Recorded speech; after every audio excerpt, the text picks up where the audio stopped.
Subscribe now and press the bell icon. Never miss an update.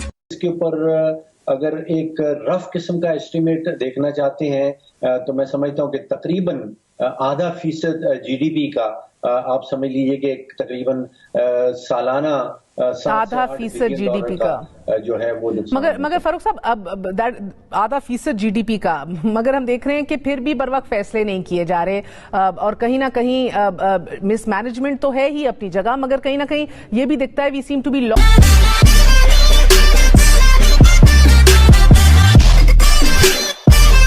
को बार बार मुतनब्बे किया जा रहा है कि मुल्क में गैस का बहरान आने वाला है और इसकी वजह हुकूमत की जानिब से बर वक्त फैसले ना लेना है। एलएनजी टेंडर्स में ताखीर की वजह से तहरीक इंसाफ हुकूमत की ये चौथी सर्दियां होंगी कि जिनमें मुल्क को गैस का संगीन बहरान का सामना करना पड़ेगा। गैस की किल्लत के बायस काबीना कमेटी बराए तवानाई ने आज फैसला किया है कि मौसम सरमा के दौरान सीएनजी और जनरल इंडस्ट्री को 2 माह के लिए गैस फरामी बंद कर दी जाएगी, जिसके बाद खदशा जाहिर किया जा रहा है कि पाकिस्तान की बरामदात पर बराह रास्त असर होगा। वजीर आजम के मुशीर बराए कॉमर्स अब्दुल रज़ाक दाऊद का कहना है कि मैं परेशान हूं क्योंकि अगर गैस में कमी हुई तो बरामदात कम हो जाएंगी।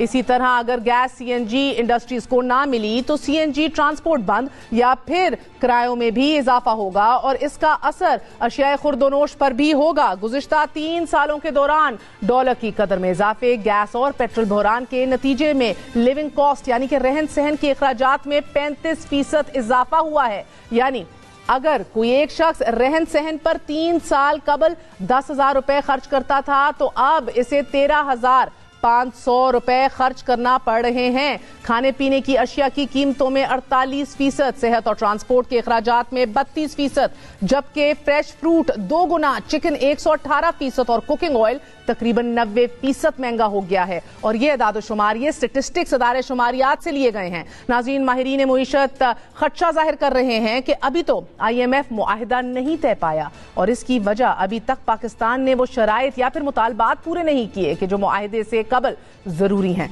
हालांकि गुज़िश्ता 6 माह से रुपए की कदर में 12% तक कमी देखी गई है। पेट्रोलियम मसनूआत पर पेट्रोलियम लेवी को बढ़ा दिया गया है और state bank of Pakistan bill के हवाले से भी खदशात जाहिर किए जा रहे हैं।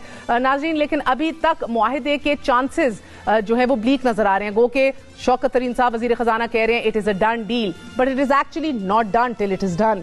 पाकिस्तानी मईशत अपनी मुश्किल तरीन मराहिल से गुजर रही है और मारूफ अमरीकी इकोनॉमिस्ट डॉक्टर आर्थर लूफर कहते हैं कि पाकिस्तान को IMF और वर्ल्ड बैंक की डिक्टेशन कबूल नहीं करनी चाहिए क्योंकि आप उनके गुलाम नहीं हैं। पाइएगा कि गैस की कमी का मईशत पर कितना गहरा असर पड़ेगा। देखिए, इसका इम्पैक्ट जो है अगर इंडस्ट्री के ऊपर देखा जाए, बहुत सारे हमारे जो जिनको हम कहते हैं कैप्टिव पावर प्लांट्स यानी कि वो वाले बिजली घर जो इंडस्ट्री को बिजली देते हैं उनके लिए गैस इस्तेमाल की जाती है। कोशिश हुकूमत की ये होगी कि शायद फर्टिलाइजर इंडस्ट्री जो है जिससे खाद वाद बनती है उनको उनमें खाद की सप्लाई, उनमें गैस की सप्लाई जो है उसको कम ना किया जाए। इसके ऊपर अगर एक रफ किस्म का एस्टिमेट देखना चाहते हैं तो मैं समझता हूं कि तकरीबन %.5 जीडीपी का आप समझ लीजिए कि तकरीबन सालाना %.5 जीडीपी का जो है वो मगर फारूक साहब अब %.5 जीडीपी का मगर हम देख रहे हैं कि फिर भी बर वक्त फैसले नहीं किए जा रहे और कहीं ना कहीं मिसमैनेजमेंट तो है ही अपनी जगह, मगर कहीं ना कहीं ये भी दिखता है we seem to be lost. हुकूमत ने मॉनेटरी पॉलिसी के ऐलान का फैसला भी किया है और इंटरेस्ट रेट में 1 पॉइंट का इजाफा किया जाएगा, ये भी खबरें आ रही हैं। अब इसे 1% की मईशत पर रिफ्लेक्शन क्या होगी आपके नजदीक? महंगाई और कर्जों में तो इजाफा ही होगा। देखिए, मैंने जो सुना है, जो पढ़ा है कि अभी मॉनेटरी पॉलिसी की जो कमेटी की मीटिंग थी वो आगे थी, लेकिन उसको इमरजेंसी लेवल पे पीछे खींचा गया है, उसका स्केड्यूल अर्ली किया गया है और शायद एक इमरजेंसी लेवल के ऊपर सोचा जा रहा है कि इकोनॉमी बड़ी तेजी से ग्रो कर रही है या महंगाई बहुत तेजी से ग्रो कर रही है और जरूरत इस चीज की है कि उसको अरेस्ट किया जाए। तो यहाँ पे जो ऑब्जेक्टिव है, जो गोल है, जो मकसद है इसका कि इकोनॉमी को जरा स्लो डाउन किया जाए। इसका मैं नहीं समझता हूं कि वो जो हम मगरिब की किताबों में या मगरबी यूनिवर्सिटीज में पढ़ाया जाता है कि अगर महंगाई बहुत ज्यादा हो रही है तो इंटरेस्ट रेट को बढ़ाया जाए, वो पाकिस्तान में उसका वो इम्पैक्ट हमने तारीख में देखा है कि ऐसा होता नहीं है। और उसकी वजह यह है कि पाकिस्तानी जो हैं वो अपनी जिंदगी इतने बड़े कर्जाजात पे नहीं गुजारते। जैसे यहाँ पे मोस्टली लोगों के पास जो है वो घर भी अपने हैं, उनके पास कारें भी अपनी कैश पेमेंट पे खरीदी हुई हैं, तो उसका इम्पैक्ट जो है वो महंगाई के ऊपर तो इतना नहीं होता। दो बड़े उसके जो असर होंगे, जो इम्पैक्ट होंगे, एक तो हुकूमत के ऊपर अपना होगा, क्योंकि इस वक्त पाकिस्तान के अंदर जो एक एंटिटी ऐसी है जिसने कोई 40,000 अरब रुपए का कर्जा ले रखा है, उसके ऊपर सूद की अदायगी अगर 1% बढ़ जाती है तो आप समझे कि 300 से 400 अरब रुपए का टीका हुकूमत को खुद से लग जाएगा।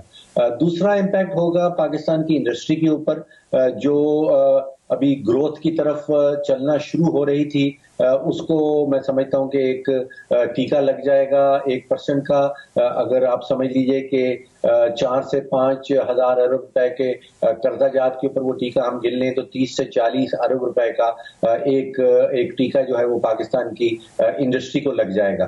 तो इसके नतीजे में स्लो डाउन हो जाएगा या रिलेटिव स्लो डाउन हो जाएगा, जिसके नतीजे में आपको जो है वो अनएम्प्लॉयमेंट नजर आएगी। जो पाकिस्तान के जिस हिसाब से, जिस तेजी से आबादी बढ़ रही है, हमें तकरीबन साल के 13 से 14 मिलियन जॉब्स जो हैं, 1.5 मिलियन जॉब को 15 से 16 लाख नौकरियां जो हैं वो सालाना इजाफी क्रिएट करनी होंगी। जब 1% इंटरेस्ट रेट बढ़ जाएगा तो हम इजाफी अपॉर्चुनिटीज जो हैं वो क्रिएट नहीं कर पाएंगे। फरूख सलीम साहब, ये तो अक्रॉस द बोर्ड माना जाता है दैट अगर हमने इजाफी नौकरियां बनानी है, बेरोजगारी खत्म करनी है, we need to have 6 to 7% के करीब GDP। And I don't understand कि शौकत तरीन साहब कैसे कह रहे थे कि 5% पे ओवरहीट हो जाएगा सिस्टम। मारूफ अमरीकी इकोनॉमिस्ट डॉक्टर आर्थर लूफर बहरहाल ये कह रहे हैं कि पाकिस्तान को IMF की डिक्टेशन जो है वो कबूल नहीं करनी चाहिए क्योंकि पाकिस्तान उनका गुलाम नहीं है। दूसरी जानिब IMF ने 5 शराइत रखी हैं, हम वो शराइत भी मान रहे हैं, चीजें महंगी भी हो रही हैं, महंगाई का तूफान पहले है। डॉक्टर आर्थर क्या दुरुस्त कह रहे हैं आपके नजदीक? क्या हम उनकी गुलामी में चले गए? देखिए, डॉक्टर आर्थर लेफर साहब, मैं इनको बहुत पुराना इनको पढ़ भी रहा हूँ। ये बड़े मायनाज वहाँ के इकोनॉमिस्ट हैं और रेगन साहब को एडवाइस किया करते थे और इनकी स्पेशलिटी थी टैक्स के मामला जो हैं उस पे जो प्रेसिडेंट रेगन थे उनको ये एडवाइस किया करते थे। इनका कहना तो दुरुस्त है कि किसी भी मुल्क को IMF की डिक्टेशन जो है, जो यूजुअली उनकी डिक्टेशन होती है एंटी ग्रोथ, जिसको हम कहते हैं कि यानी कि वो इकोनॉमी को श्रिंक कर देते हैं, इकोनॉमी को सुकेड़ देते हैं, वो नहीं लेनी चाहिए। लेकिन एक जिंदगी की हकीकत हमारी ये है कि हमारे पास जो तिजारती खसारा है वो इस साल कोई 30 से 40 अरब पे जा रहा है। फिर हमारा बजट का खसारा जो है वो 4,000 से 4,500 अरब का सालाना हो रहा है, जिसके लिए हमें मजबूरन जो है वो कर्जाजात लेने पड़ते हैं। यानी कि हमारी कनपट्टी पे रख के बंदूक किसी ने नहीं रखी है कि हम IMF के पास जाएं। हम अपनी मर्जी से, अपनी गलतियों के नतीजे में, अपनी कोताहियों के नतीजे में, अपने खसारों के नतीजे में मजबूरन IMF के पास जाते हैं। इस साल का जो तखमीना है तकरीबन $29 बिलियन का, जिसको हम कहते हैं ग्रोस फाइनेंसिंग रिक्वायरमेंट, यानी कि तकरीबन $30 अरब का हमें कर्जा लेना है ताकि हम अगले 12 महीनों के लिए जो पाकिस्तान की मईशत है, उसके जो खसारे हमने क्रिएट किए हैं उनके थ्रू गुजर सकें। अब जो कर्जा लेने जाता है, जो कर्जा लेने वाला है, वो अपनी शराइत सामने रखता है। ये दुरुस्त है कि हमारी एक तारीख है कि हम बैरूनी कर्जा देने वालों पे और बैरूनी सरमायाकारों के सामने भी बैठ के जो निगोशिएशन है, जो मुज़ाकरात का प्रोसेस है, वो हम इतनी सख्ती से नहीं कर पाते हैं और उसमें हम कमजोरियां दिखा देते हैं जिसकी